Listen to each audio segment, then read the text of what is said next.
Hello प्यारे बच्चों। बेटा लास्ट टाइम हमने सर्कुलर मोशन का जो टॉपिक था, जो लास्ट टॉपिक था हमारा यूनिट का, वो कंप्लीट कर लिया था। ठीक है। उस आज सर्कुलर मोशन पर न्यूमेरिकल करेंगे कुछ। ठीक है, उसके बाद ये चैप्टर आपका फिनिश हो जाएगा। आपको किसी का कोई डाउट नहीं आया तो इसका मतलब आपका कोई भी डाउट अब तक नहीं है। ठीक है, तो देखिए क्वेश्चन क्या है। क्वेश्चन नंबर 1 है, what is the angular velocity, what is the angular velocity in radian per second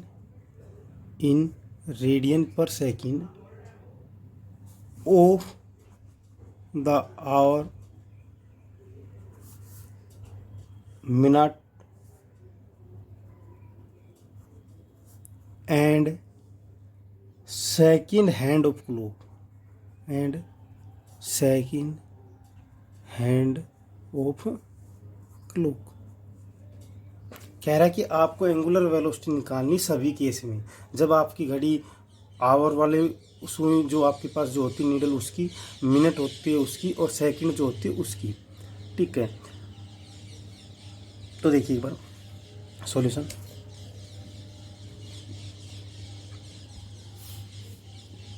देखिए बेटा, ये आपके पास सर्कुलर मोशन का केस हो गया या नहीं हो गया?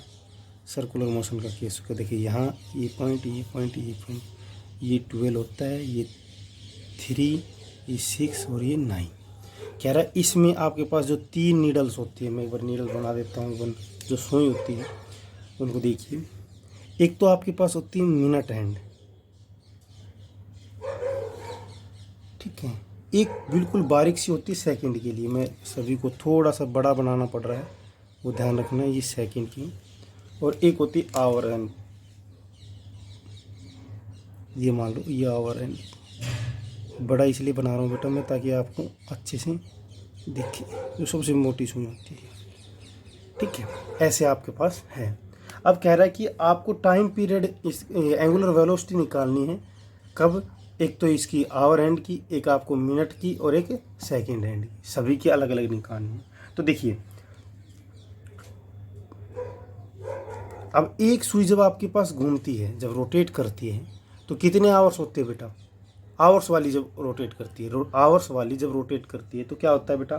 तो time period of revolution of जो आवर्स एंड का है क्या होगा? टाइम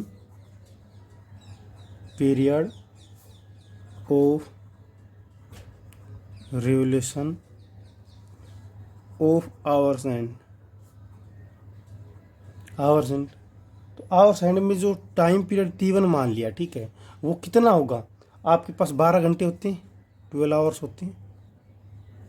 ठीक है, अब इनको फिर सेकंड में लो, क्योंकि देखो यूनिट हमेशा सेकंड में रखनी है, ये मैं पहले बता देता। ठीक है, यहाँ पर सभी में पूरे में कंप्लीट में यूनिट सेकंड में आएगी। तो 12 इंटू 60 इंटू 60 सेकेंड हो गया ये सोच में। 12 घंटे 60 मिनट 60 सेकेंड हो गया आपके पास। एंगुलर वेलोसिटी क्या हो गया अब आपके पास? Angular velocity of our hand omega 1, ठीक है, ओमेगा 1 मान ली। ठीक है, तो क्या होगा? 2 पाई, क्योंकि सर्कल कितना है कंप्लीट? 2 पाई का है, पर सर्कल ही बनेगा ना, एक चक्कर कंप्लीट बनेगा, तो एक चक्कर कंप्लीट कितना होगा? 2 पाई का होगा। ओके, अपॉन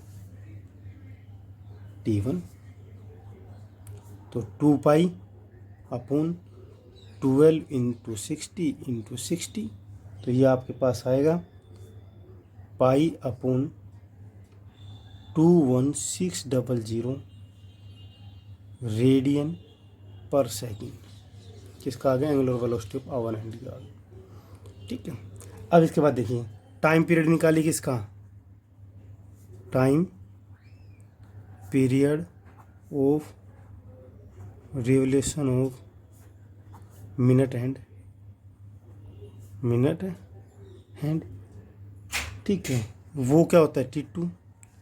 और देखिए आपके पास बेटा ध्यान से सुनिए, जब आपके पास, सुनिए ध्यान से, जब आपके पास जो मिनट वाली सुई है, जब वो 1 मिनट जो मिनट वाली सुई है, जब वो एक अपना चक्कर कंप्लीट करती है, जब वो एक अपना चक्कर कंप्लीट करती है तो उसमें टाइम कितना लगता है, उसमें टाइम आप या तो ये बोलिए कि सर 60 मिनट लगते हैं, ठीक है, या ये भी कह सकते हैं सर 1 आवर लगता है। हो सकता है ना कि 1 आवर ही होगा ना कंप्लीट। जब ये कंप्लीट हो जाएगी तो 1 घंटा हमारे पास जो मिनट वाली जो सुई है वो अपना एक चक्कर कंप्लीट करती है, तो इसका मतलब 1 घंटा क्रॉस कर गई। तो इसलिए क्या होगा, T2 क्या होगा, देखो T2 क्या होगा, या तो 1 आवर लिखिए या 60 मिनट लिखिए। तो 1 आवर में 60 मिनट और इंटू 60 सेकेंड, ये हो गया, ठीक है। अब angular velocity, angular velocity, angular velocity of minute and क्या होगी बेटा, मिनट एंड है ना, मिनट एंड ओमेगा 2, ओमेगा 2 क्या होगी, वही चक्कर तो सेम रहना है 2 पाई का ही, चक्कर तो चेंज नहीं होगा क्योंकि चक्कर तो 2 पाई का ही रहेगा। तो 2 पाई अपॉन 60 इंटू 60, तो ये हो जाएगा 30 pi by 1800 radian per second. किसी कोई डाउट हो तो बेटा पूछ लेना। अब उसके बाद है time period, time period of revolution of second hand, second hand का क्या होगा, T3 मान लिया, ठीक है। तो T3 इसका मतलब सेकंड वाली जब सुई कंप्लीट अपना चक्कर करेगी तो उसमें क्या बन जाएगा, उसमें आप ये कह सकते हो सर या तो 60 सेकंड होंगे या क्या होगा आपके पास, या 1 मिनट होगी या 1 मिनट होगी। तो 1 मिनट लिख सकता हूँ मैं या 60 सेकंड भी लिख सकता हूँ, ठीक है। तो 1 इंटू 60 सेकेंड, ये हो गया। अब इसके बाद क्या है, अब इसके बाद आपके पास क्या होगा बेटा, angular velocity,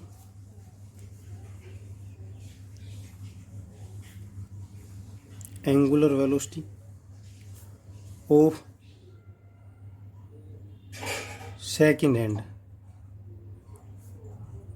second hand omega 3, और ओमेगा 3 क्या होगा 2 पाई/T3, ठीक है। सिंपल करना है, 2 पाई अपॉन 60, तो क्या होगा पाई/30 रेडियन पर सेकेंड। तो ये आपके पास क्या था, ये आपके पास न्यूमेरिकल था, इजी न्यूमेरिकल था, ठीक है। अब आपके पास सुनिए बेटा ध्यान से, आपके पास डेफिनेशन पूछी जा सकती है कि सर्कुलर मोशन क्या होता है। तो देखिए जब आपके पास कांस्टेंट स्पीड से मूव करे बॉडी, बॉडी कांस्टेंट स्पीड से मूव करे,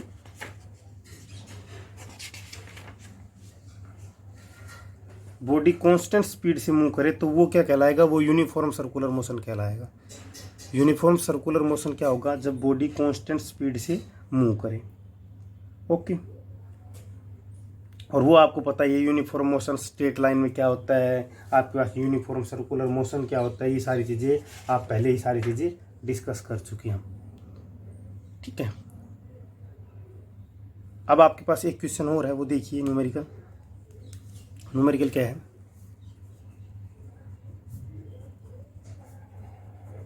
N artificial satellite, an artificial satellite is moving in a circular orbit of radius 36,000 kilometer. If it takes 24 hours to complete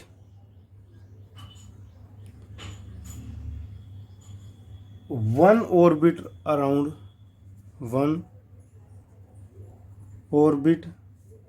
the earth,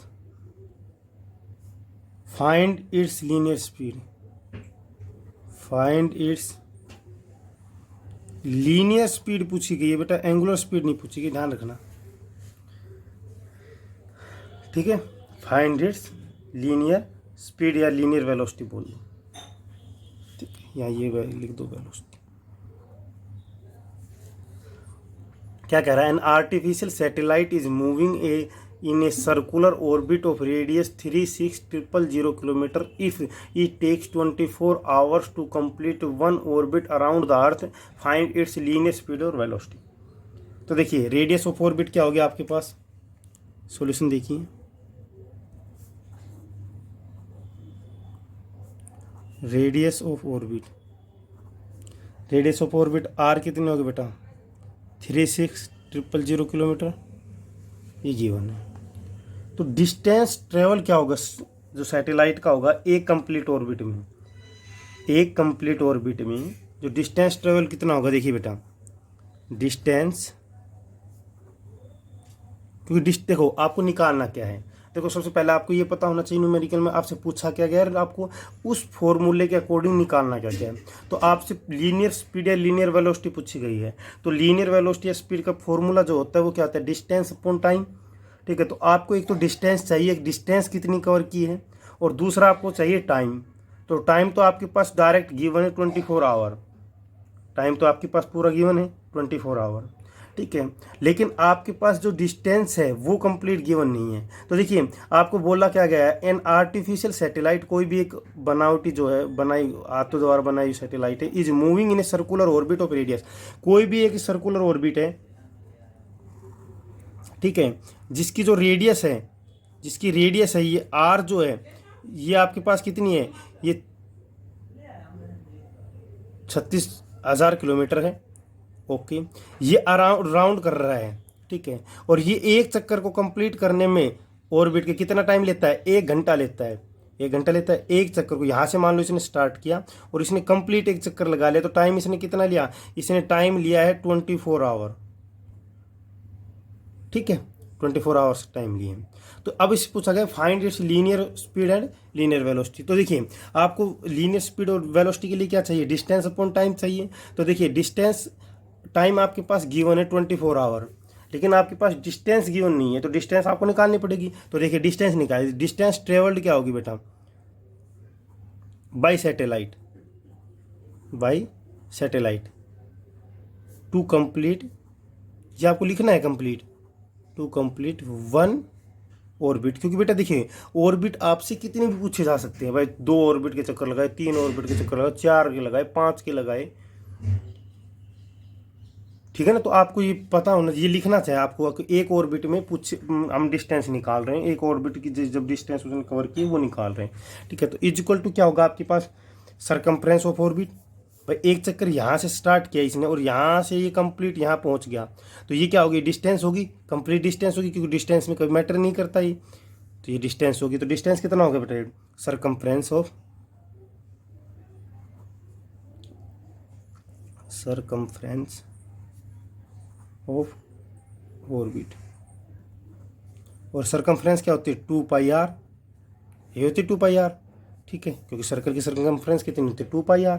okay, 2 into pi की value 22/7 into are आपके पास given है, given. आप जब बेटा इसको cut करोगे तो आपके पास आएगा 285.7 किलोमीटर।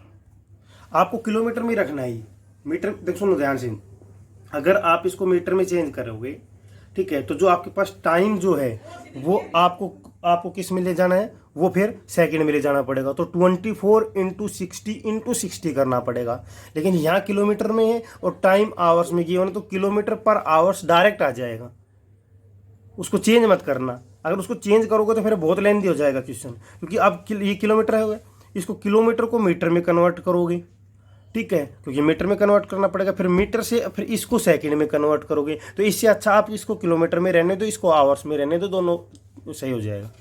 ठीक है, तो ये आपके पास क्या था, ये आपके पास आ गई डिस्टेंस ट्रेवल।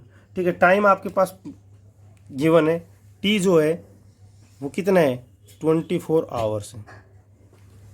ठीक है, 24 आवर। अब देखिए लीनियर वेलोसिटी, लीनियर वेलोसिटी या स्पीड बोल लो, या स्पीड ऑफ सैटेलाइट,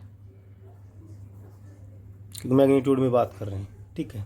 तो क्या होगा, distance upon time, distance upon time. तो डिस्टेंस आपके पास 226285.7 किलोमीटर अपॉन आपके पास है 24 आवर, ठीक है। तो ये आपके पास बेटा आ गई इतना 9428.57 किलोमीटर पर आवर, ये आपके पास आ गई इसका आंसर। तो देखो ये इसलिए क्वेश्चन करवाया था कि आप ये दोनों चीज़ देखना है आपको कि जो आपके पास यूनिट है उसका कन्वर्जन करना है या नहीं करना है।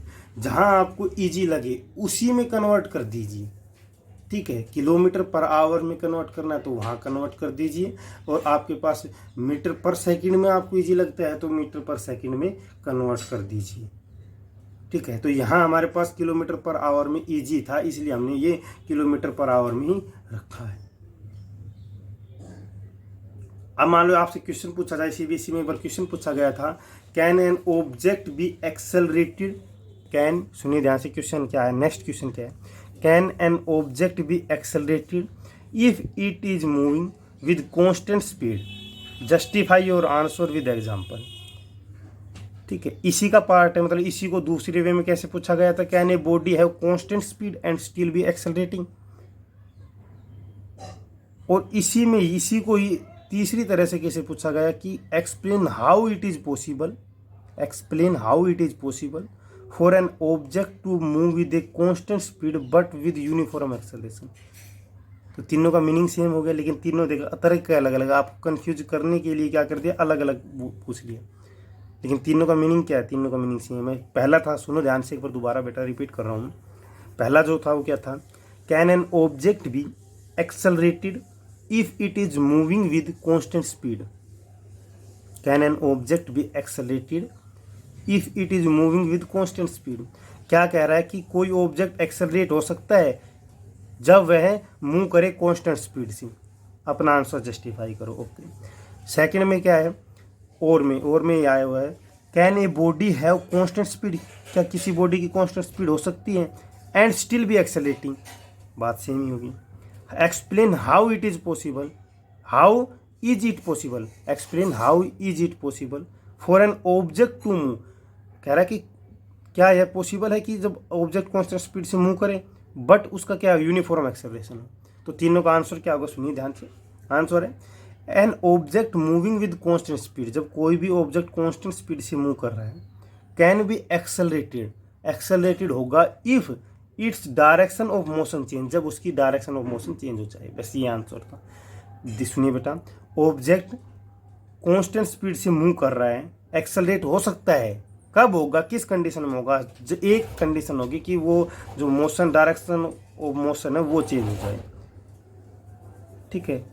सर्कुलर मोशन का जब हम बात करते हैं तो जो डायरेक्शन होती है वो कॉन्टिन्यूसली चेंज होती है, ठीक है। तो ये आपके पास, ये आपका चैप्टर था, ये आज फिनिश हो गया है। Bye bye.